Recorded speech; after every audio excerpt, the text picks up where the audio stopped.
Hello, hello, hello, and good morning. Welcome, everyone, to the South Florida Gospel News Radio studio. I am your host, Deborah Hall McCullen, and I am so excited about our very special guest today, Miss Amber Matthews. We're going to be talking about her life and her career choices, and there is Miss Amber. So I do see her on the screen. Are you ready, Amber? All right. So without further ado, we are going to bring on our special guest, Miss Amber Matthews, all the way from Atlanta, Georgia. Hey, Amber. Good morning. Good morning, good morning. How you feeling this morning? I'm doing good. I'm happy to be here. This is different for me, so I'm pretty excited about this. All right, and I am so glad to have you with us this morning. And for those who are watching live with us, thank you so very, very much. And depending on where you are watching from, make sure you include your name in your comments because I love the comments and I love to show the comments, and I would like for our viewers to know who you are. All right, are you ready, Amber? I'm ready. Okay, all right. So first, let me introduce you. Amber is was actually born here in Riviera Beach, Florida. Um, Her family moved to Blackshear, Georgia, where she attended. Was it elementary school, middle school? I was first in elementary school, and then after that, I went to Pierce County Middle School, and then I went to Pierce County High School. So, where we moved to was a real small little country town area. When we first moved there, there were only two elementary schools, so Patterson and Blackshear, the one middle school and the one high school. So everybody, dispersed to different elementary schools, but everybody went to the same middle school and everybody went to the same high school. So Okay, everybody knew everybody. great. All right, so let's talk about when you graduated high school. Yes, You had the most college credits ever. You did the dual enrollment, I did. and you weren't, in my opinion, properly recognized for your high school studies, your honors classes, and your accomplishments. But you ended up earning the most college credits ever from a Right, student at Pierce County High School. And I thought that was fantastic, and it's a shame that they didn't recognize you for your work because when you enrolled at the University of West Georgia, you ended up, although it was your first year, you entered school as a sophomore, right? right, I did. Mhm. Alright, and so, you graduated from the University of West Georgia in 3 years instead of Mhm, 4, correct?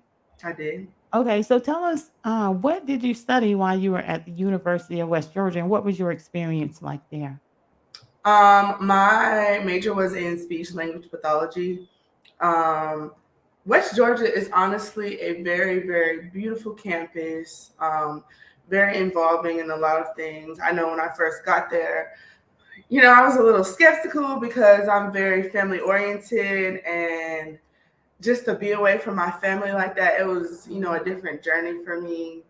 But once I made my friends and kind of made my lifelong friends that I have now, I got more involved in things. I started joining organizations, getting e-board positions with those organizations. So this was one of the first organizations that I joined. It was Women of Diversity. It was basically a all women's organization. We came together and had different events on campus. I was the social chair. So I facilitated a lot of events. We did a Battle of the Sexes panel one time. That was pretty good. I had a couple of my friends come on the panel, and we had a jar of like questions to pull from for people to ask questions and things of that nature. And then this picture was taken. Where was this taken? This was taken on the square, and that was just a day where all organizations just came out and basically introduced themselves to people walking by, going to classes on campus and things of that nature, just to get them interested in joining. So that was really a great experience for me, especially with a lot of women to be, you know, involved with them doing things for the community and things of that nature. So I really enjoyed doing that. Okay, and then you went on to join um Yes. Alpha Phi Omega. Now I was in complete panic when I saw that you joined. I was like, I thought that was for men only. But No. tell us about Alpha Phi Omega. So Alpha Phi Omega is a co-ed service fraternity. At one point, it was only for men, and then they decided to let women join. Um, this organization is solely built on service, service to community, service to others, service to the nation. Um, I crossed in spring of 18, so that was a little while ago. We had, it was 16 of us, so our line was fairly big. Um, Great experience. Honestly, a lot of things that we did on campus and a lot of things that they're still doing on campus. We would go to the soup kitchen and feed people at the soup kitchen, help get things prepared for different outreach programs that the soup kitchen partnered with. Um, we would participate in the MLK parade, just do things on campus. I'm trying to think of an event that I did for Alpha Phi Omega. I was the fellowship chair, which is similar to the social chair, doing things with people. If you don't know me, you know, you should know I'm a people person. I love people. People give me energy. So that title was perfect for me because it was just a lot of hands on and I got to create a lot of things with people. Um, Great organization. I really love the involvement that they have now on campus, especially as we're getting more people into the organization. It really gives people a chance to kind of focus if they're trying to, you know, help community and things of that nature. That's what we solely focus on. So I think if anyone is interested, that is definitely an organization you should join. Very friendly, very family oriented. Um, so yeah. Okay, now I forgot to mention something Mhm. while we were talking about your you know, your accomplishments in high school. Right. I forgot to tell people that you sat on the junior board of directors for the First Southern Bank. Yeah. There's Amber on the lower left corner there. Oh, isn't she cute? You really threw it back with this one. And you also designed this billboard. This was an actual billboard. I forgot the name of the street that it was on. I something. I forgot. But anyway, it's in Blackshear, right? It Or is, yes. okay, yes, it's in Blackshear. And uh Amber's on the lower left, and she designed this flyer, which I think came out beautiful. Very good. All right, so we're gonna move on um to your graduation. Now, due to COVID, Yes. you weren't able to. Sadly, due to COVID, we did not have an in-person graduation. I wanted to so bad because, you know, that was definitely a big accomplishment for me, and I wanted all my family to come down and celebrate with me. But nonetheless, you know, would rather stay safe than sorry. Um, but we still had a great time. My graduation party was awesome, even though it was very hot that Yeah. summer. But we still had a great time. A lot of people showed out for me, showed up for me. I had an awesome time. It was so Yeah. much I fun. think your mom said mass was mandatory. I wasn't able to Okay, she was come. not playing. I wasn't able to come because of my work restrictions regarding COVID. Like if you left the state, you had to come in and quarantine for Yeah. 14 days on your own time. So I was like, sorry, Amber, I'm not going to be able to make it. All right, so we're gonna move on and talk about another very big accomplishment that you were able to get. Now, you played golf in high school, I and I did. think your team ended up winning state championship. We Uh, won. I believe we won region. The boys okay, that year, I believe the boys won state, but we did do region. We were. okay. So for those who don't know, Amber does play golf, and her grandpa James taught her how to swing the golf club. And I do have an action picture of her. And this was at the She has been inducted into the African American Collegiate and Youth Golfers Hall of Fame, and she was inducted back in 2016. So that means you're still in high school, right? Oh no, Yeah. you were in college. I Oh, think let's see, around what year? This was 26. 2016. I'm trying to remember. This had to be in the summer. So I probably had just graduated high school and was making my On your way way to to college. college. Okay, so she is in the African American Collegiate and Youth Golfers Hall of Fame, and that is headed by Mr. Malachi Knowles of the Inner City Youth Golfers. And I have a picture of Amber with her award. Hi, Amber. Shout out to Mr. So Knowles for young. putting me into this great foundation that he has. Honestly, it's great. Anything I think anything that people come together for the Black community is amazing because nowadays it's really hard to uplift one another, and I think we need more people who care about youth and community and just our people in general. More things like this should go on. So I thank him for giving me the opportunity to even be a part of that. It was a lovely layout. It was a lovely opportunity. It was so nice outside. The Bear Lakes Country Club is a beautiful, great facility. Fantastic. Mr. Terry Green said, I'm seeing really great success. Keep up your greatness. Thank All you. right. Very good. Okay, so post college graduation, you ended up going into the medical field, Right. especially when COVID hit. I'm sorry, when COVID hit. Yes, So tell us about your role in the medical field because you were working on the front line during I COVID. was. So tell us about some of, what your experience was like working in the hospital.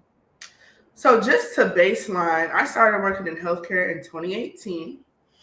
I was trying to get a different field. I needed a real job at the time when I was in school. I was working on campus with the athletic department. I was passing out programs for football games, basketball games, baseball games, and it just wasn't doing enough. You try to keep yourself busy having a job on campus, but they only pay so much. And I had two friends that worked at Tanner Medical Center, which is in Carrollton, in the area that I went to college in. And one of them told me about an open house that they had. So I went to the open house, talked to a few people, got to know some people, and went back for an interview, and they ended up hiring me. Um, and ever since then, I have been working there. I started out working in the ER at Tanner Medical Center, doing registration. So if you guys have ever been to the ER and you know what registration is, we coming to you. We're making sure your information on file is up to date. We're getting your insurance information, things of that nature. Kind of checking on your well-being as well. I know we are not so much of medical per se. We don't pick and prod on you or anything like that. But I know I make it my business to, ask patients what can I do, to help them. If I can ask a nurse to do anything for them. And sometimes I just sit in there and talk to patients in general, just kind of to put them at ease, make them feel better about being there, and things of that nature. Yeah, Def- that's very important. yeah, You're already in trouble, of course, because you're in the ER. And right. then, the people come and be like, I need your ID, I need your insurance, blah, Yeah. blah, blah. So that's very important, to make their visit with you more personable Hmm. to put them at ease. I think that's a great thing, Amber. So you're still doing the hospital, but you're doing it part time. Yes, And you also have a full-time job. Tell I us do. about your new role in education. So before the pandemic had actually started, I was student teaching at State Hill Elementary in Carrollton, Georgia. Um, and that had to come to a stop. I did that for about 3 months, but it had to come to a stop because of COVID. Everybody was kind of unsure of how the school system was going to move forward with the cases rising and things of that nature. So they just went all virtual for school. Um, so I had left the educational side for a while and then just stuck with working in healthcare.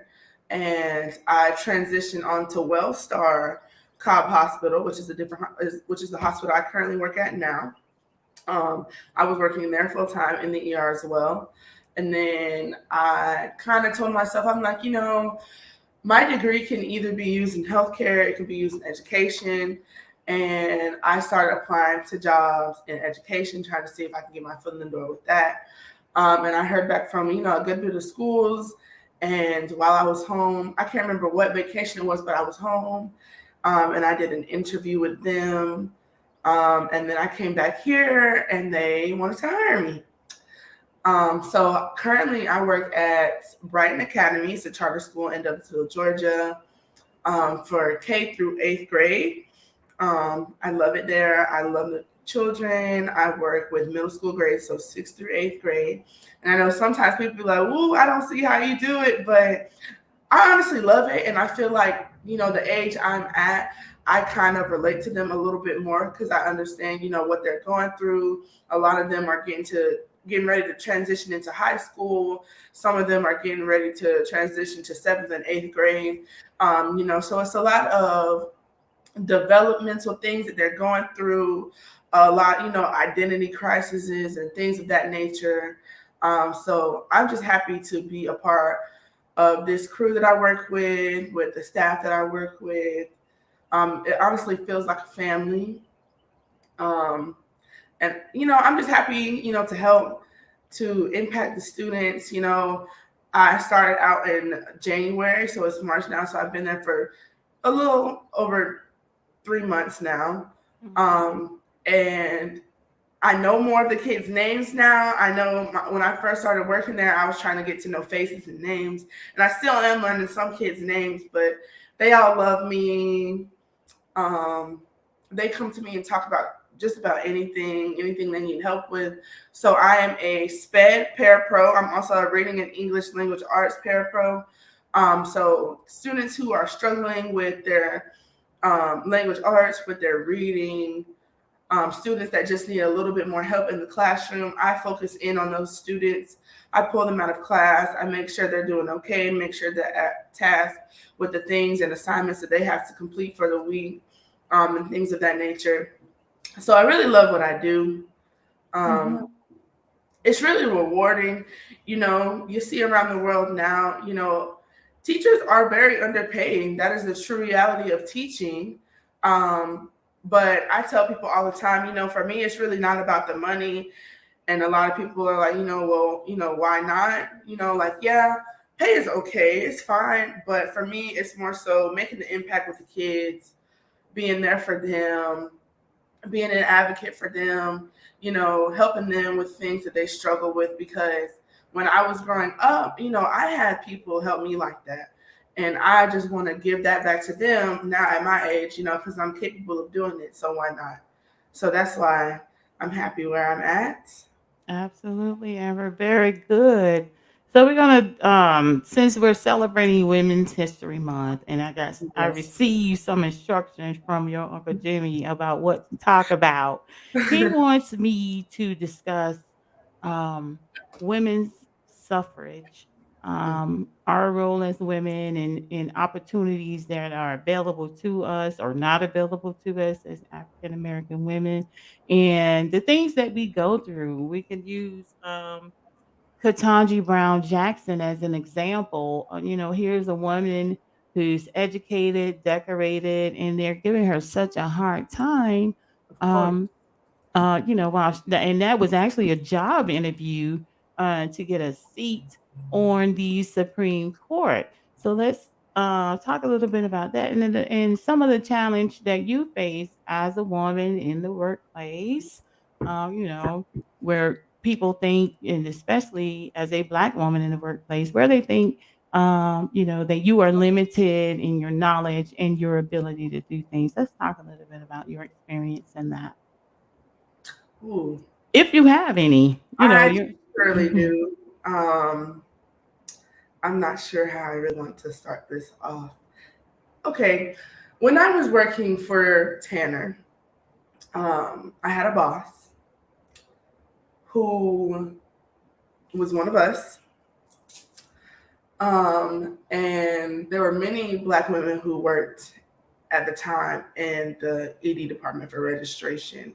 A lot of us were in school, taking multiple classes full time, things of that nature, and also working here at the hospital full time or part time, what have you. Um, and you sit down with your boss, you tell them your availability, you tell them what you can do, what you can't do, revolving around your schedule. Um, I believe it was one day I sat down, and now mind you, anytime that I'm planning anything out, I got my planner right here, right now. I have Right. that in front of me. And if we agree on a date for me to work, I'm writing it down in my book so that I know, okay, this is what I'm going to do. Then I'm putting in my phone calendar so I know then, this is finalized. There would be several times where our boss would schedule us for days that we could not come to work. We would have class, things of that nature. And, yes, the hospital was open 24/7, you know, so you have that responsibility. But when you present yourself to a new company, to a new job, and you tell them, hey, I'm in school, and they make sure that they let you know that they'll accommodate you and make things, flexible around your schedule and things of that nature. And a lot of the time, that is not reality. That really does not happen. And in this particular instance, there had been several times where this boss had scheduled a lot of us during times where we had college classes that we could not miss. And it seemed as if she didn't understand that we have an end goal for why we're going to school. We have a degree that we're trying to receive. So I believe there was one day where I actually went to her office and I sat down and talked to her. And I was like, I've noticed, the scheduling that you have approved for this, this month or whatever. And I'm like, these are not some of the dates that we agreed on. And I'm telling her, I'm not going to be able to do this because I have this going on. I'm involved with this, that, and the third. And she sat across her desk and told me that she thought that what I was doing at the hospital, she asked me if I was going to be able to do what I'm doing. And to me, that was kind of a slap in the face because it's like, one, you don't even know what I'm capable of. For me, I like to keep myself busy. I'm just like my daddy. If I'm not doing anything, if I'm not busy, then something is wrong. Right. And for her to tell me that, it's like, well, you don't think I'm capable of anything. So I had to tell her, like, look, I'm in this, I do this. In the summer, I do this. And I guess she was a little shocked per se. So we had our words, woman to woman, but I had also told her, once I graduate, I want to be full time because at the time I was just working part time and I wanted to be full time so I could get the benefits, PTO, all that good jazz. I wanted all of that. She kept telling me, "Oh, I'll get back to you. I'll get back to you." And some positions open upstairs in outpatient registration, which is different from ER. They primarily focus on registration of appointments, so X-rays. We put in X-ray orders, ordered labs, things of that nature. So that's the kind of thing that they would do upstairs. So I spoke with the woman upstairs, and I'm like, "Look, hey, I noticed that you have these positions open. I am very much interested in being full time." And she was like, "Let me get back to you." I think that same week I had just made a new schedule with my boss in the ER. And that Saturday I was at work and I got a call from the boss upstairs and she was like, "So we're going to give you the position for Mhm. full time." And I was like, good, because I was ready to get from downstairs. Not I was ready to get from down there because I loved what I was doing in the ER. I loved the people I was around, the nurses down there. I had a great bond with them and things of that nature. Um, but yeah, I needed to break away from that environment because I just felt like I felt like my boss was trying to shelter me, and it was kind of what's the word? It was kind of upsetting because this is an older black woman, and you would expect them to want to see you do good. And a lot of times in the workforce, the older black women like to want to push you to be better. There are some that would like to push you to do better. There are also some that see what you have going on and see the good that you're doing for yourself. And I don't know if it's animosity or what it may be, but it's like they try to shelter you. And I am not one to be sheltered. You know me. That's not me. Um, Okay. Well, what it is um her expectations of yeah, you weren't that great, and that's right. unfortunate. And we do have a problem with a lot of women, black women, white women, who want to limit um, what you're capable of doing, based on their mindset and maybe their experiences. And I've experienced that a lot, working on different jobs where, people just think that you're just this person sitting here and answer the phone. No, I'm so much more than that. I have so much more going on outside of the office. This job pays the bills, but don't limit what I am capable of, my education, my experiences. Don't limit me just because I'm sitting here at this desk. I'm more than that. So and I hope that when you become a leader wherever you are, and, in your current role now, that you give young girls and women the opportunity to study, to train, get that education, and to go higher. So I think that that's what women should be doing for one another in the workplace, in your neighborhood, in your family, supporting and encouraging one another. That's what I believe. I definitely So agree. so, and if anyone who's watching right now has any comments, please leave some comments. What has been your experience as a woman? What do people expect from you? What have you been limited from just because you're a woman? Drop that in the comments so that we can talk about it, right? So, we're going to move right along, Miss Amber. We're going to talk about one lady who has always supported you, always in your corner. Her firstborn. We're gonna talk about your mom, Yes. and that is Mrs. Leisha Matthews, and Girl. talk about her role, not just as your mom, but just as a woman and the influence that she's had in your life. Um, growing up, you start to understand things differently from when you were younger. As a child, you look up to your parents for support, for help, for understanding of things. Um, sometimes they'll tell you something, and it takes you going through something to understand what it is that they told you. So, I went through a lot of that growing up. I mean, there's nothing wrong with that. That's part of life. But my mom is a huge part of my life. She always has been. My mom is so selfless. Growing up, she's a very hardworking woman, always putting herself before others, especially for my brother and myself.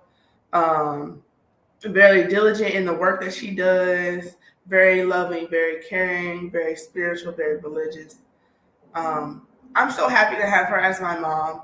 Growing up with a lot of the things that I had to venture out and do, um, she really helped me with a lot of things, per se, especially with college, with getting me to go to college, staying on my behind with applying for scholarships and applying to different schools and things of that nature. She has really been a huge backbone for me, even in today's times.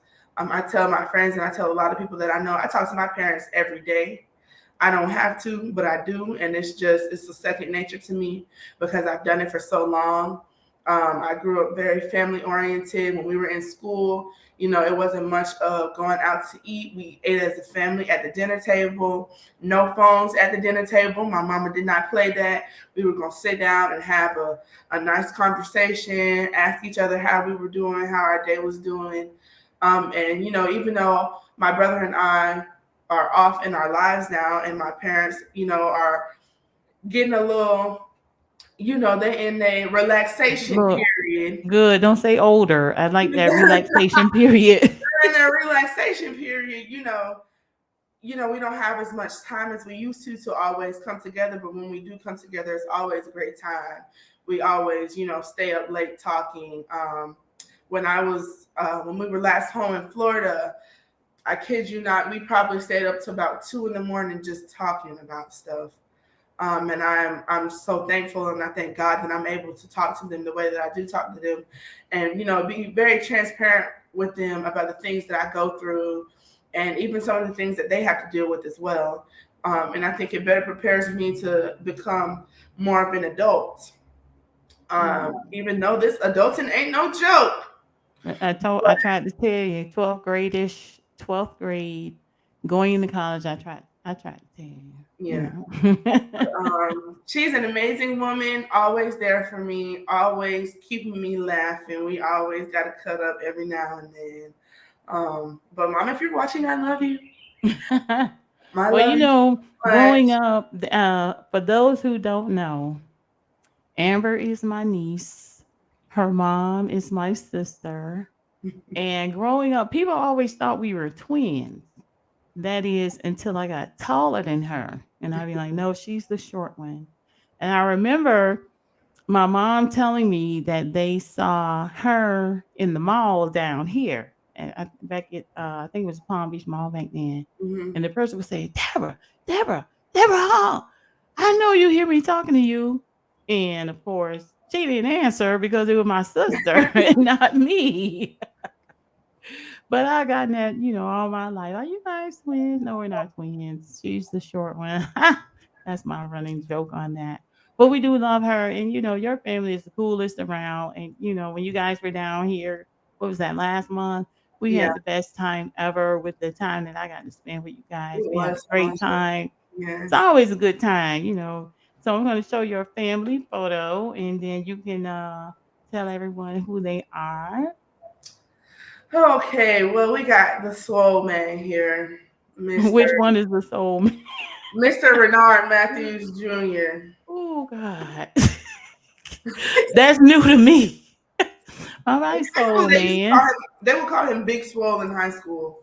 Okay, yeah. But he was big then, but not as big as he is on this picture here. Yeah, Yeah, okay, left to right, Amber. That's Renard Matthews right. Jr., He in the who's a middle. student at Wesleyan, West West Virginia Virginia. Wesleyan, yes. Okay, and he's currently doing what I call a dual enrollment. He's working on his second bachelor's degree and his master's degree at the same time right now. Yes, and he has a year to be done. And when I say that boy is so determined, and I really wish I had the work ethic as he did. People tell me, oh, you do, you do. I do, but not like him. When I, And look, plays football. I think yeah, he had a job too and still maintains straight A's every yeah, semester. Amazing. the boy is amazing. And he done grown up on me. It's so crazy. I remember when he was a little peanut. Oh, somebody left a comment about your mom says and she made you to read and do Let's work get into all that. summer. Let's get into that. My mom and dad, when we lived in West Palm Beach, they had a nonprofit organization called Our Next Steps. Another great foundation that was meant to help, especially Black men and Black youth in the community there. You and I both know how things are down there for Black men, how easy it is for them to get in drugs and gang violence and things of that nature. A lot of them really don't make it to graduate to high school or even make it to graduate college or even go to college because for some of them Yeah. that's not an option. Um, but my mom and dad took it upon themselves to do that, to help students and young women as well stay in school, get their work done, things of that nature. And, my mom and dad have always been big supporters of education, getting your schooling. So, along the sides of them having this nonprofit, my mom would take it upon herself to find worksheets for my brother and I to do for the summer, because even though we was out of school, baby, we was gonna do that work. And she would have a thick book. It would be She would have a legal folder full of worksheets for us to do that entire summer for whatever grade we were going to that next year. But I really commend her for having us do that kind of stuff, because it keeps your mind on track. Yeah, summer is for fun and things of that nature, but once you get back to school and kind of get in that groove, it's a little rocky. Right. Um, but her doing that for us really helped us a lot, I believe.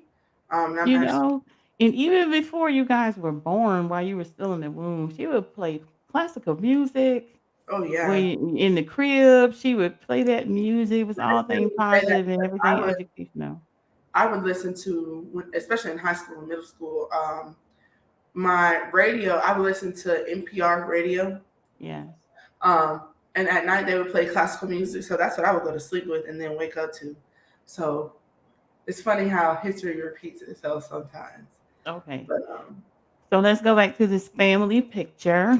'Cause we got some things to talk about. Okay, so that's you next to your brother Renard. yes, Did we my finish talking about Renard? How he was the state wrestling champ in high school and uh gosh, he's done so many things. He was the captain on the football team. he was a captain. Excuse me, I'm not sure what title he held for wrestling, but I do know he was a state champ in weightlifting. Okay, weightlifting. I think he won. I need somebody to jump in the comments who's watching who knows him to let us know. I think it was wrestling also. Well, he's very good at wrestling. We'll just say that, okay? Yeah. He's All there's right, so we talked about your mom. So let's get on Pops Renard Matthews no, Sr., Mr. I Can't Sit Down. yes, definitely, Mr. I Can't Sit Down, Mr. Workaholic. That is him for sure. Um, I love my dad. I'm a daddy's girl. Always have been. A lot of people tell me we are twins. Yes, you Always. are. You got the same feet, matter of fact, the same toes. That's so. It's true.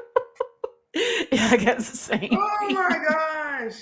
Oh my gosh. But yes, I love my dad.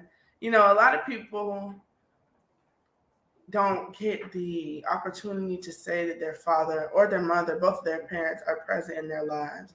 And I'm just so thankful that they have been. I'm so thankful that my dad has been here for me um, countless times. My dad, that man is a provider for sure. If it ain't no way, he gonna make a way. Right. Um, Well, very, business minded, and very I remember everywhere he went when you were just a little baby, a little toddler. Everywhere he went, you went. Business meetings. There are restaurants that I had only heard about but never visited. Like he took you regularly to the Sailfish Marina. yeah. For your business meeting, for his business meetings rather. Mhm. And then I had never, when Panera Bread first opened, I had never heard of it. He was like, "Oh yeah, me and Daddy went there." I was like, "What?" Cameras everywhere. Yeah.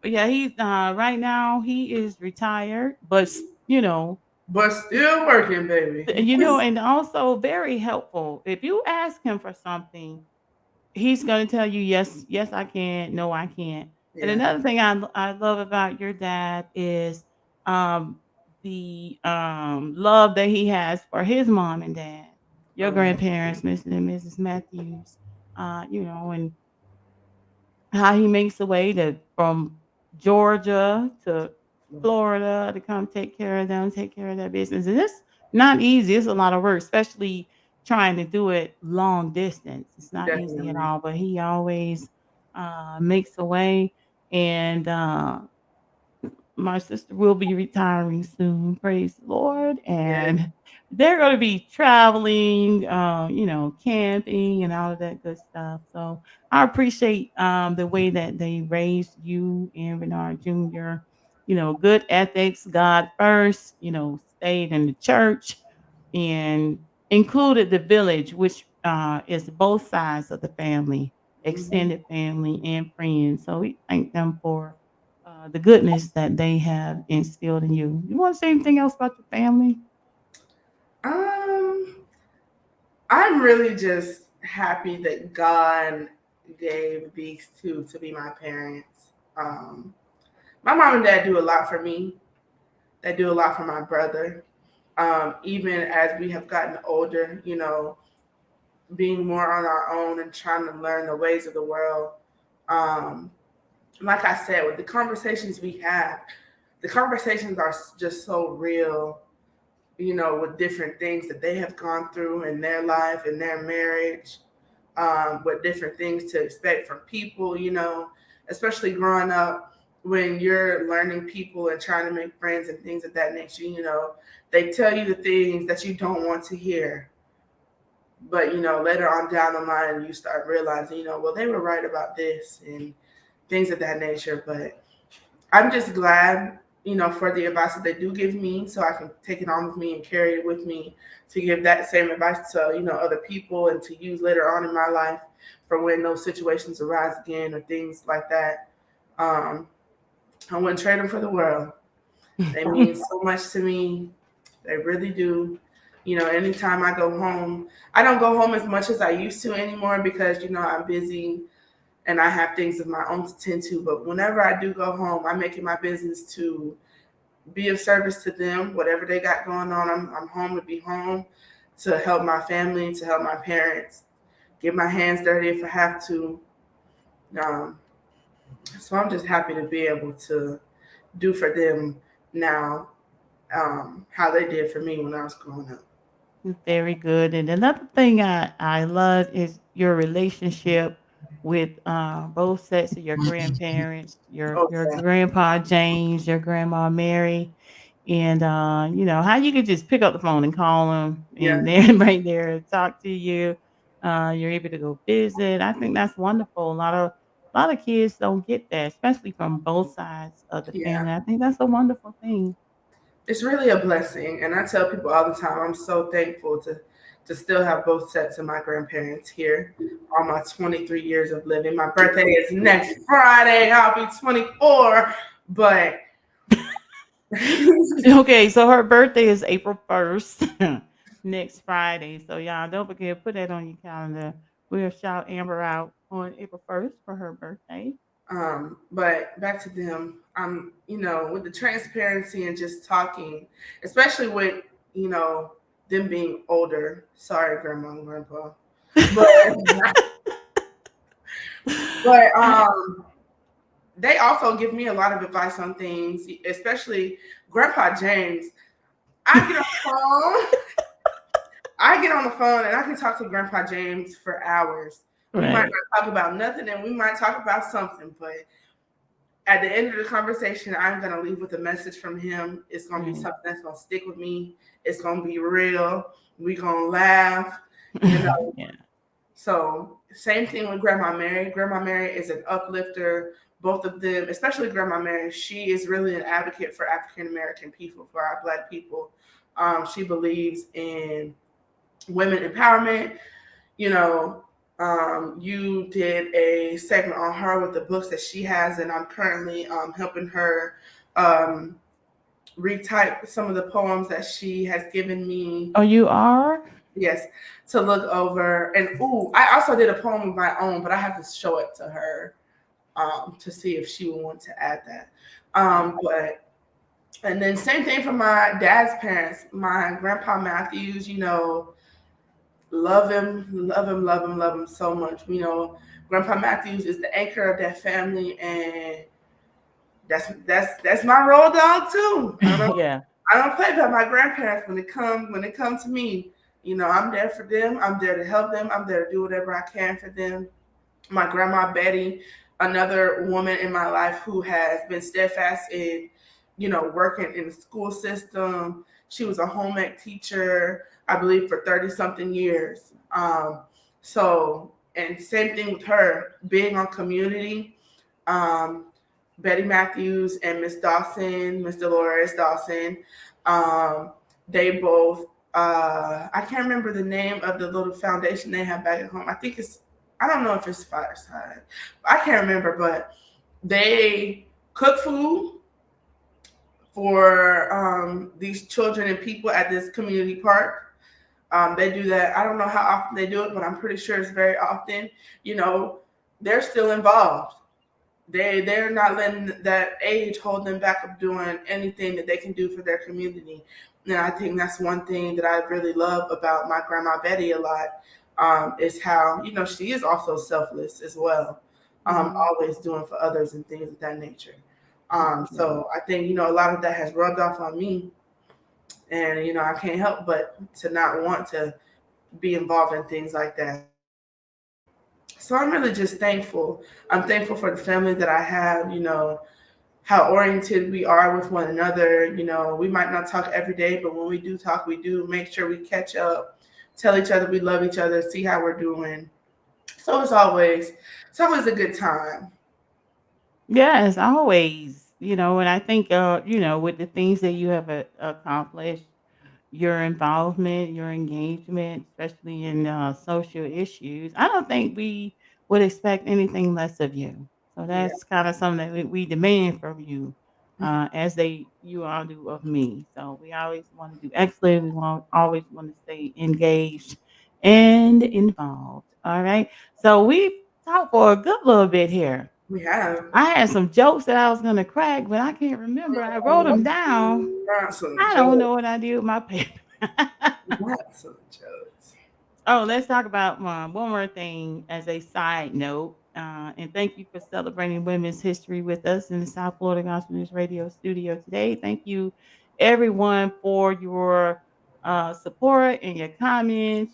People contact me at work. They see me at places, be like, "Oh, I really enjoy your interviews." Blah blah blah. Thank you very much. I appreciate you, and I'm always interested in you know, bringing people on. I appreciate you, Amber, for coming on this morning. So let's talk about this cooking thing since we got that out of the way. Um, I have enjoyed your new dishes that you've been sending me. Oh, I think really? yeah, especially the last one that you sent. I think when you were at home the last time you made some mac and cheese. Was that your mac and cheese or your mom? That mac and cheese, I made that. That mac and cheese was so good. Yeah, it looked really good. I gotta try that. It You was know, delicious. um, Grandma Mary and I were going to come up. Was that earlier this year? I think for my birthday in Yeah, for your January. birthday. Yes. However, the COVID numbers COVID. were ridiculous. So we decided that we would wait. But I still want to maybe come later Yeah. on this summer to visit or in the fall when it's a little bit cooler. We'll take the ride up there and let you cook for us. Okay. So first, at the top of the list is going to be the mac and cheese, okay? Okay. And then you can add some of that good steak that you cooked. Was that Sunday? Yes. Yes. Okay. Yeah, so definitely the steak and the mac and cheese. And you bake what is that? Cheesecake? Yes, ma'am. From scratch. Grandma Betty's recipe. Okay, let me see. Somebody said your grandma Betty taught you how to bake four. What is that? 4 layer velvet cake. What is that? I'm not sure. That's probably from Grandma Mary. I think she's trying to throw a little shade at me because I'm supposed to. Oh. I'm supposed to bake her red velvet cake, and I have not yet. So when we come, we're gonna put that on the list. Steak, Yeah. mac and cheese, or red velvet cake. I had some of your cheesecake before. Um, I don't know if we were there for Thanksgiving or whatever it was. Probably Um, Thanksgiving and Christmas. I make one for both. I make one yeah, I for both think holidays. maybe it's for Chris, but Chris and I were there. Okay, they did say red. That's probably her. She said red velvet. Yeah, that's you, Granny. Okay. So we got the red velvet cake, the steak, and the mac and cheese that's on the list. So when me and Grandma Mary get in that car and come up there and visit for a few days, we're gonna chow down with that. All right, Amber, it's been great having you on this morning. Is there anything else that you want to add? Any encouragement that you want to give to the people who might be back in Blackshire that are watching, that they might share with their kids, or the ones some of your friends who are watching? Just a few words of encouragement. Um, be yourself. Always be yourself. No, never change for anybody. Um, and everything that you do, give your all. But check your heart first. Make sure your heart is in it. Be kind to people always. We might have a bad day. We kind of let that bad day alter our attitude and things of that nature. But trying to keep yourself in good spirits also, it gravitates to other people. Like I say, I'm a people person, and the energy I get from other people is what helps me be the person that I am today. Keeps me going, keeps me happy. Um, and then to close, I think I just want to thank you for what you're doing with this platform that you have. I think this is very amazing, not just for Women's History Month, but for all the other things that have segments for the people that you bring on here. I think it's a great way for people to, if they do have a business, to get their business name out there, um, to kind of get a little screen time. A lot of people aren't used to doing things like this, so it's, a different atmosphere for some people. Um, and I just want to say I love you. Thank I you, Amber. I Thank know you're you. my aunt, and some people like, well, she got her on her because this her niece. And what? You can get on here too. You can Yes, get you on here can. too. Yes, And there's an email address things that scrolling I'm across the doing. bottom. Just email me if you'd like to be a guest on the show. The email's right Yes, there in the bottom of the screen. it's awesome. A great opportunity. Um, I love this. This is cool. This Thank is you, nice. Amber. Thank you. All right, so we're gonna wrap up now. I want to thank you, Amber, once again. I'm gonna take you off and no, no, I'm not. I'm gonna put your picture back on, and I appreciate you being on here. And then for those who are watching, would you please like and Like and share? share. Yeah, and Amber and I are gonna go back through the live feed and reply to the comments that were left.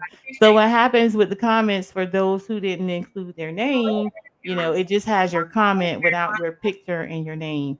But we're gonna be able to go back through the live feed through Facebook and reply to your comments or questions or whatever you may have left.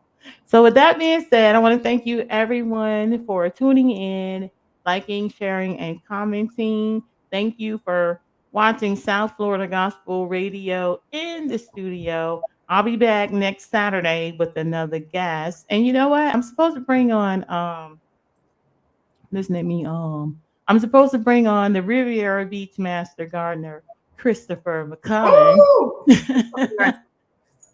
Excited. That's gonna be fun. There are some things coming up in the community, Earth Day and all this stuff. So I'm gonna bring him on to talk about our community gardens and Earth Day that's coming up in April. And I'm gonna invite Derek Stubbs from the Bahamas to come back to talk about his activities he has going on for Easter weekend.